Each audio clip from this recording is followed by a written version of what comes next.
Hey, salut la gang! Pour ma vidéo cette semaine, j'ai décidé de vous parler des pics-bois.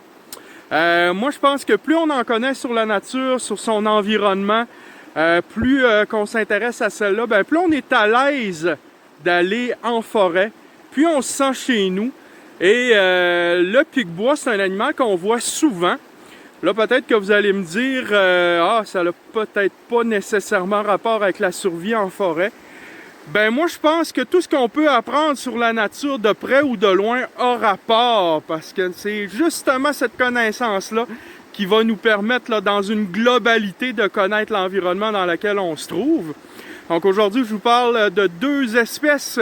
Le grand pic, qui est, certains diront le plus beau, parce qu'il est vraiment gros, avec sa grosse crête rouge. Et je vais vous parler aussi du pic maculé. Fait qu'on se promène en forêt un petit peu, là. J'ai trouvé quelques endroits où on peut observer qu'il a passé par là, puis je vais vous décrire ça en détail. Bon visionnement!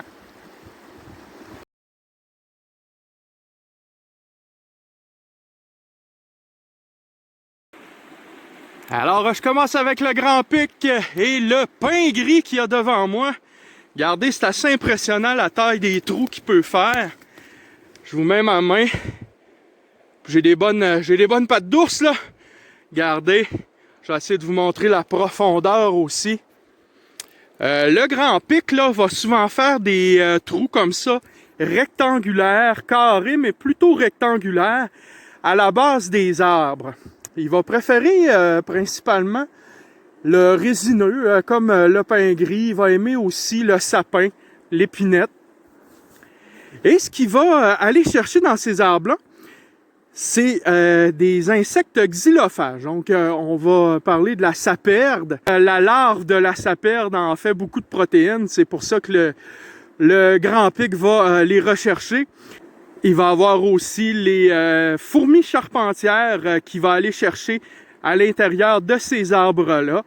Et il va cogner avec son bec sur les arbres pour trouver des cavités, en fait, qui sont un petit peu plus pourries à l'intérieur. Ça va lui donner l'indice là par le son, par la résonance aussi qu'il va sentir qu'il y a probablement des insectes à l'intérieur. Puis c'est comme ça qu'il va aller les chercher. Donc j'ai un bel exemple ici. Alors pardonnez-moi, là, je suis quand même dans la montagne, puis c'était assez cow-boy me rendre ici, mais qu'est-ce qu'on ferait pas pour vous apprendre des choses, hein? Bon. Puis là, en me déplaçant, j'en ai tout de suite trouvé un autre bel exemple, regardez. Lui, vraiment à base de l'arbre, pardon. Et le trou qui est en bas est vraiment gros. Puis on voit, les cavités là, faites par les insectes.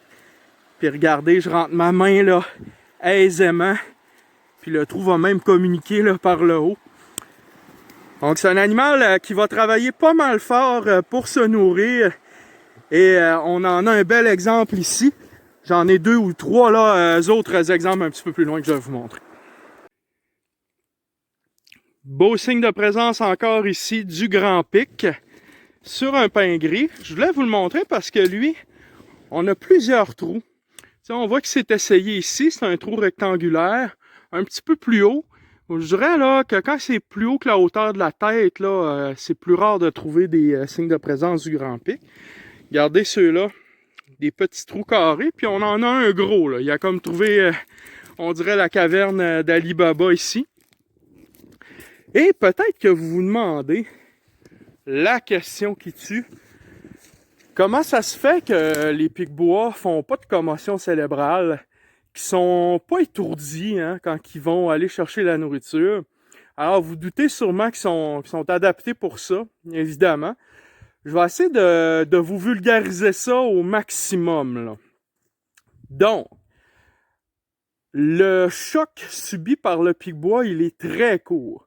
Plus les chocs subis par le cerveau sont courts, plus il va être capable de l'encaisser. Donc, moi, je préfère toujours qu'on se compare à l'humain parce que c'est une bébite qu'on commence à comprendre quand même assez bien. Alors, vous serez peut-être surpris que l'humain est capable d'absorber beaucoup de chocs au niveau de son cerveau, à condition que ces chocs-là soient courts. Un choc court, je vous parle là, de 5 millisecondes. Ça, c'est 1/25e d'un battement d'un cliquement d'œil. Donc, c'est très, très court. Puis, un choc de cette durée-là, si on peut dire une durée, l'humain va être capable d'endurer à peu près jusqu'à 100 G. Donc, 100 G, là. Là, peut-être qu'il y en a parmi vous qui se disent « Ouais, mais mettons, dans les avions acrobatiques, pilote de chasse, un pilote d'F-18, là, quand il pogne 10 G là, dans une courbe, là, il a besoin d'être bien entraîné puis d'avoir ses pantalons compressibles hein, sur le dos. Quand il va attraper un 13 G, là, ça va pas mal être le maximum. Là, on se mêle pas. On compare pas des pommes avec des oranges. Je vous parle de choc encaissé par le cerveau seulement sur une petite durée. Tu me suis. Donc, l'humain est capable, en théorie, d'encaisser des chocs assez importants. C'est une étude qui a été menée là, dans les années 60 là, qui me permet de vous affirmer ça. Pour ce qui est du pic-bois, l'évolution a fait en sorte qu'il a bien compris ça. Donc, les chocs qui vont être donnés vont être encore beaucoup plus courts que ça. Et là, on n'est pas dans la théorie. Là. On parle de chocs qui vont entre 0,1 et 0,5 millisecondes. C'est très, très, très court. Et à cette vitesse-là, le cerveau humain, si on fait une corrélation, serait capable d'endurer 300 G. Et pour le pic-bois, on parle de 4000 G. Wow, hein? C'est quand même impressionnant. Un autre aspect aussi qui va faire en sorte qu'il va être capable d'endurer ces chocs-là, c'est son poids. Si vous prenez une grosse boule et puis que vous la lancez, eh bien, elle va freiner très brusquement. Si vous lancez une plume en l'air, ben, elle va tomber tout doucement parce qu'elle est légère. Donc, le cerveau du pic-bois, de par son poids, va faire en sorte là, que la force d'inertie, quand il cogne, va l'aider à faire ça. La troisième chose aussi, c'est la façon dont son cerveau est placé dans sa boîte crânienne. Ça va maximiser la surface de contact. Donc, si tu mets une roche dans une canne de jus de tomate, puis que tu la brasses, clou, clou, clou, clou, clou, clou, la roche, elle va subir des chocs, hein? Mais si tu mets une roche qui a presque la taille de la canne, puis que tu la brasses, ben là, c'est juste le poids qui va être dans la canne, puis tu n'entendras pas brasser. Fait que c'est un peu la même chose là, pour ce qui est du cerveau du pic-bois. Donc, encore une fois, la nature, hein, quand on l'étudie, là, c'est toujours nous surprendre puis nous montrer à quel point là, elle est capable de s'adapter à des concepts là, qui pourraient être purement fantaisistes et théoriques pour nous. Puis pourtant, lui, là, il se nourrit de cette façon-là, de façon tout à fait facile et normale. Fait qu'on continue, on va aller voir un signe de présence du pic maculé un petit peu plus loin dans ma trail.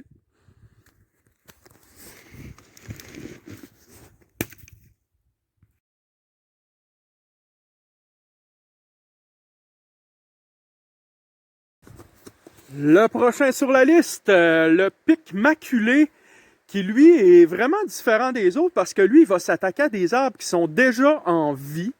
Il va avoir beaucoup d'arbres là, sur sa liste, mais ça va principalement être du bouleau, des pins aussi, qu'il va préférer.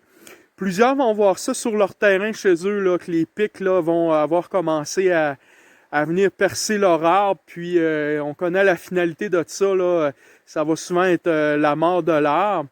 Et j'ai quand même marché pas mal là, pour essayer de vous trouver un bel exemple. Je voulais pas vous trouver juste une petite rangée de trous, là, parce que je savais que ça peut être assez impressionnant quand ça s'attaque à un arbre.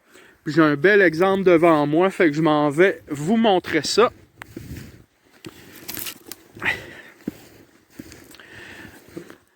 Alors, on en a un qui est un petit peu plus vieux. Lui, en arrière, qui est encore debout, là, mais ça l'a fait mourir l'arbre aussi. Donc, ça va faire des petits trous qui sont soit à l'horizontale ou à la verticale, parfaitement alignés, là.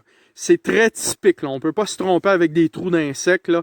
Regardez, là, c'est chirurgical. Il va percer des petits trous qui vont être peu profonds, là, jusqu'à l'aubier de l'arbre seulement. Et l'arbre, lui, pour se protéger, ben, il va faire couler de la sève pour essayer de refermer les trous. Et le pic maculé le sait très bien, hein? C'est pour ça qu'il va faire ça. Il va être capable de manger cette sève-là grâce à sa langue, là, qui est un peu en forme de brosse, là, si je peux dire comme ça. Et ça va vraiment l'aider, là, surtout en avril quand il va arriver. Il n'y a pas beaucoup de fourmis dans le sol, là. Tout est encore à peu près gelé dans plusieurs secteurs du Québec, pardon. Fait que voilà un petit oiseau bien rusé, là. On a ici un autre exemple. Je vais m'approcher pour vous montrer. Il va prendre l'habitude de nicher pas très très loin des arbres qui va s'attaquer. Parce que, prof de la bouffe, c'est vraiment un bon plan. Puis il peut venir 3 à 4 ans là, sur le même boulot. Parfois un petit peu plus, là, mais ça va ressembler pas mal à ça. Puis il y a d'autres espèces qui vont profiter de la présence du pic maculé. Les colibris, entre autres, quand ils arrivent, là, ben, il n'y a pas beaucoup de nectar de disponible puisqu'il n'y a pas de fleurs. Hein, donc, il va pouvoir venir manger la sève après ces arbres-là. Il va avoir aussi les écureuils, parulines, citelles. Bref, là, ça va servir à beaucoup de papillons aussi. Et ça va attirer des insectes, évidemment, là, et le pic va en profiter. Je veux vous montrer aussi que il va parfois avoir plusieurs espèces de pics, pas très loin l'un de l'autre. On a ici là, des vieux peupliers faux-trembles. Et j'ai un trou de grand pic dans l'un d'eux, là. Je vais aller vous le montrer.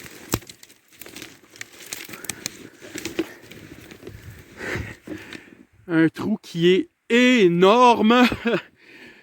Regardez, là, vraiment, vraiment énorme. Cet arbre-là est très près de tomber.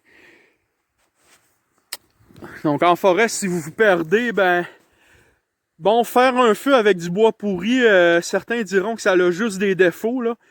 Oui, mais ça reste quand même un feu, hein, ça peut dépanner. Ça peut vous servir aussi à faire un mur de bois pourri.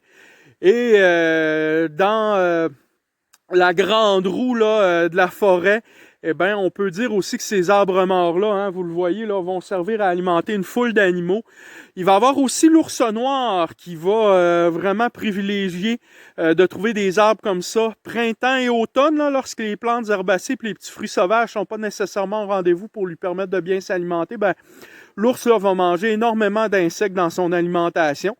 Cet arbre-là, ben, en tombant, il va enrichir le sol d'éléments minéraux, nutritifs essentiels à la régénération de la forêt. Donc, ça peut sembler un peu anodin, un arbre mort debout comme ça, mais c'est super important en nature.